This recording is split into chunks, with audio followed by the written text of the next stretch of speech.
Assalamu alaikum. Welcome you all in today's lecture.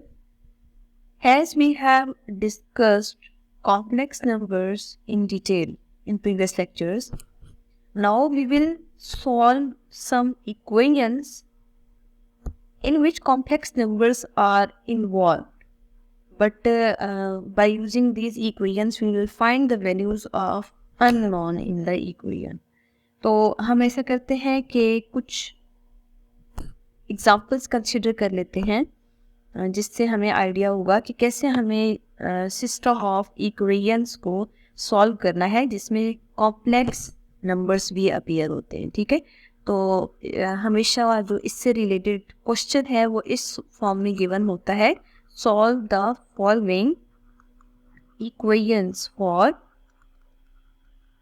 Unknowns. ठीक है, तो हमेशा उस क्वेश्चन में देखा जाएगा कि वो अननोन किस फॉर्म में गिवन है। जैसे हम यहाँ पे for the unknown X and Y consider कर लेते हैं। ठीक है, तो मतलब एक एग्जांपल कंसिडर करते हैं ना, जिससे हमें क्लियर हो जाएगा। 2 - 3 iota X plus Y iota equals 4 plus iota. आप देख सकते हैं एक इक्वालिटी गिवन है और उस इक्वालिटी में हमें एक्स और वाई की वैल्यूज फाइंड आउट करनी है।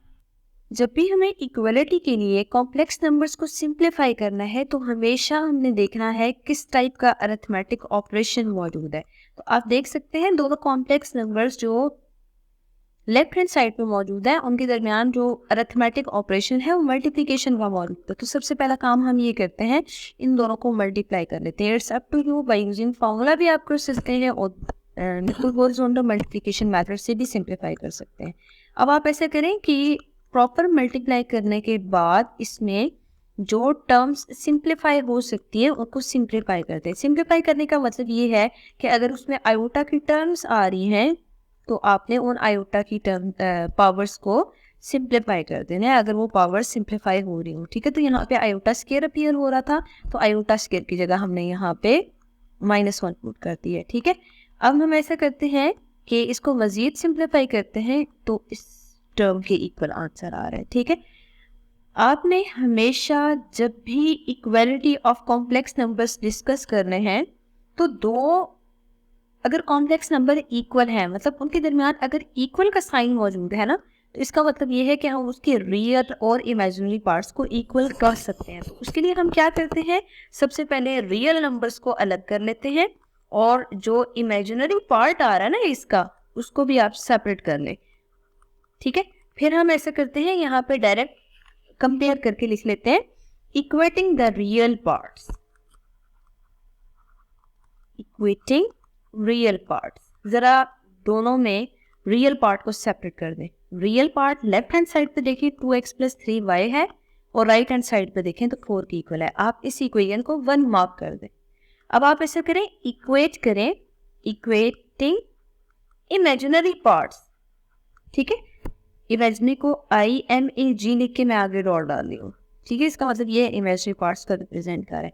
इमेजिनरी पार्ट में लेफ्ट हैंड साइड में देखिए 2y - 3x गिवन है और आयोटा को आपने नहीं लेना क्योंकि आप इमेजिनरी पार्ट्स कंसिडर करें। तो इमेजिनरी पार्ट्स का मतलब ये है कि आपने जस्ट उसके कोफिशिएंट लेने हैं और राइट हैंड साइड पे देखिए इसका कोफिशिएंट 1 है, मतलब आयोटा वाली जो टर्म है ना उसका कोफिशिएंट 1 आ रहा है। इसका मतलब ये है कि आपने इमेजिनरी पार्ट्स को भी कंपेयर कर लिया। कंपेयर करने के बाद इन दोनों इक्वेशंस को ज़रा फोकस कर।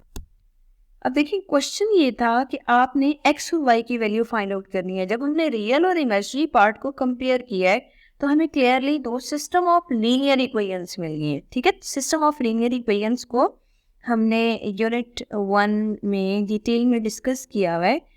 मतलब आपने जब सिस्टम ऑफ लीनियर इक्वेशंस को अलजेब्रा में सॉल्व किया था तो हमने एक्चुअली इससे रिलेटेड 5 मेथड छोटी क्लासेस में डिस्कस किए हुए हैं। ठीक है, तो मतलब उन मेथड के नाम हैं, एक है कंपेयरिंग कोफिशिएंट मेथड, दूसरा elimination by substitution method, and the third one is cross multiplication method, fourth one is Cramer's rule and fifth one is matrix inversion method. It's up to you, आप उन 5 में से कोई सा भी method use करके यहाँ से सिस्टम ऑफ लीनियर इक्वेशन से आप एक्स और वाई की वैल्यू फाइंड आउट कर सकते हैं। ठीक है, अब हम ऐसा करते हैं कि इन दोनों इक्वेशंस को एलिमिनेशन बाय सब्स्टिट्यूशन मेथड से सॉल्व करते हैं, ठीक है। मतलब ये इजीएस्ट वन है एक्चुअली। आप ऐसे करें, इन दोनों इक्वेशंस को जरा कंपेयर करें। हम ऐसे करते हैं, 1 से किसी एक वेरिएबल की वैल्यू फाइंड आउट कर लेते हैं। तो यहाँ पे आपकी अपनी चॉइस है, आप x की वैल्यू भी फाइंड आउट कर सकते हैं और y की वैल्यू भी फाइंड आउट कर सकते हैं। तो मैं यहाँ पे एक्चुअली x की वैल्यू सेपरेट कर रही हूँ। तो x की वैल्यू को सेपरेट करेंगे तो हमें 2 से इधर डिवाइड करना पड़ेगा। आप इसको 3 मार्क कर दें, ठीक है। ये जो x की वैल्यू आपने अभी फिलहाल सेपरेट की है ना, अगर आपने इक्वेशन 1 से निकाली है ना, तो आप ऐसे करें, इसको पुट कर दें, पुट इन 2, ठीक है। 2 में ज़रा x की जगह x की वैल्यू पुट कर दें। 4 minus 3y divided by 2 plus 2y equals 1 आ रहा है, ठीक है। इसको हमें सिंप्लीफाई करने की ज़रूरत है। सिंप्लीफाई करने के लिए हमें -3 को मल्टीप्लाई करना है अंदर, और सिमिलरली डिवीजन में 2 आ रहा है तो हमें यहाँ पे एलसीएम लेने की ज़रूरत है। डिनोमिनेटर्स का एलसीएम लें, -12 plus 9y plus 2 two 4y equals 1 answer आ रहा है। क्रॉस मल्टीप्लाई करें और जो टर्म्स मजीद सिंप्लीफाई हो रही हैं उनको सिंप्लीफाई करें, you will get answer this here, ठीक है। अब यहाँ से आप वेरिएबल्स को अलग कर लें और कॉन्स्टेंट्स को अलग कर लें। तो 13y का आंसर आ रहा है 14। यहाँ से y की वैल्यू निकाला है तो 14/13 आ रही है, ठीक है। इसको आप हाईलाइट कर लें। आपने एक वेरिएबल की वैल्यू फाइंड आउट कर ली है। अब देखिए, हमें x की वैल्यू भी फाइंड आउट करनी है। तो आप ऐसा करें, पुट कर लें y इक्वल्स 14/13 इन 1, ठीक है। It's up to you. Equation 1 में पुट करें, 2 में पुट करें या 3 में पुट करें।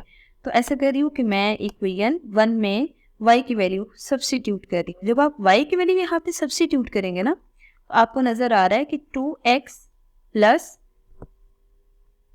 42 डिवाइडेड बाई 13 इक्वल्स 4 आंसर आ रहा है। तो यहाँ से 42/13 को दूसरी साइड ले जाएं, यू विल गेट